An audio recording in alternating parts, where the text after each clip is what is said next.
And I'm really happy to tell you that the iPhone 3G is going to sell for $199. You hear that? The audience is really excited about that price. You wanna know why? It's because right now they don't know they have to lend their soul to AT&T for 2 years to get one of those affordable iPhones for that special price. But fortunately AT&T sold it without a contract too. For the exact same price they sold the iPhone 2G for a year ago.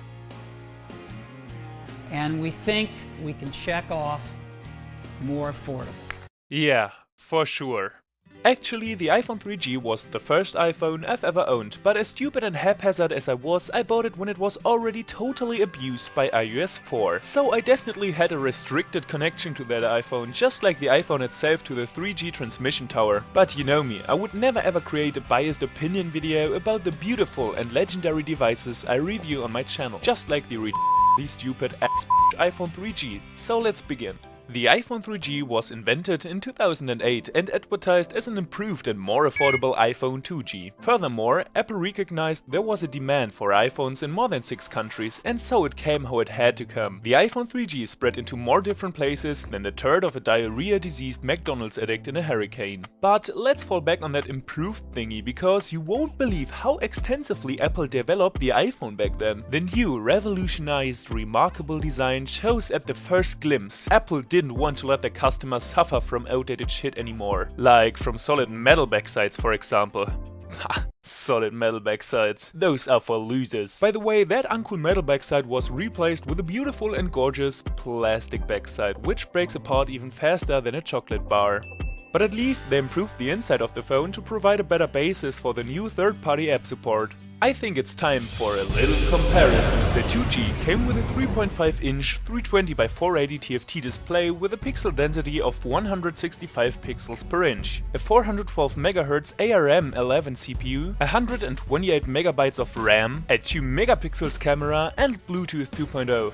The 3G on the other hand comes with a 3.5-inch 320x480 TFT display with a pixel density of 165 pixels per inch, a 412 MHz ARM11 CPU, 128 MB of RAM, a 2 megapixels camera and Bluetooth 2.0. Okay, and above that it was 2 grams lighter, it came with 3G and GPS and had a minimally improved battery time. Still doesn't really sound like a huge upgrade, right? Wait, there was a whole new feature introduced with that generation. Finally, you were able to buy a white version, which means it comes with a white backside but the front's still black, and unfortunately you were only able to buy it if you were a rich kid or prostituted yourself, because that white color was a 16GB exclusive feature only, because you know they used a very expensive and unique paint to make it look that remarkable and special. Just a joke, they just wanted to make you spend more money. Talking about storage and money, they also discontinued the 4GB variant, what kinda made sense because of the third-party app support, but actually made the 3G even less affordable than the 2G. But above that, there was one significant difference between the 2G and 3G.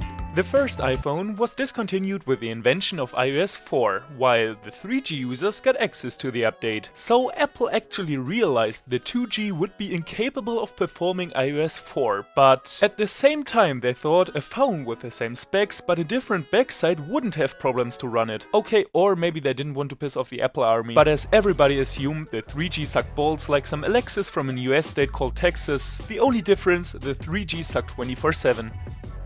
Just to give you an idea, I kinda revived my other iPhone 3G with iOS 4. Okay, first of all, let's make sure there are no opened apps in multitasking. Ah right, the 3G didn't have multitasking because it was slow. So here are some impressions. Unfortunately, the iOS 4 one's Wi-Fi antenna is broken, but I think the app starts and response time might have underlined my point already. Now there's still one elephant in the room. How does the iPhone 3G hold up nowadays in 2020? To cut short, the 3G is slow, there's no support for anything the cool kids use in 2020, and above that you can't even use it as a good MP3 player because it's slow as and because of its restricted memory and 24/7 lagging of course. So I bought a defective one for $6, fixed it and downgraded it to iPhone OS 3. It definitely still sucks, but there's no comparison to the suffer from iOS 4. So admittedly it's cool to own one, but never ever expect this thing might be a good daily driver in 2020 or something. Before this video comes to an end, I've got good news for you. I finally made the subscription more affordable. It's still free. But I hope I've helped you with this video. If that's the case, I would really appreciate a thumbs up. See you next time. Adios, amigos. I bought a defective one for $6, fixed it and downgraded it to iPhone OS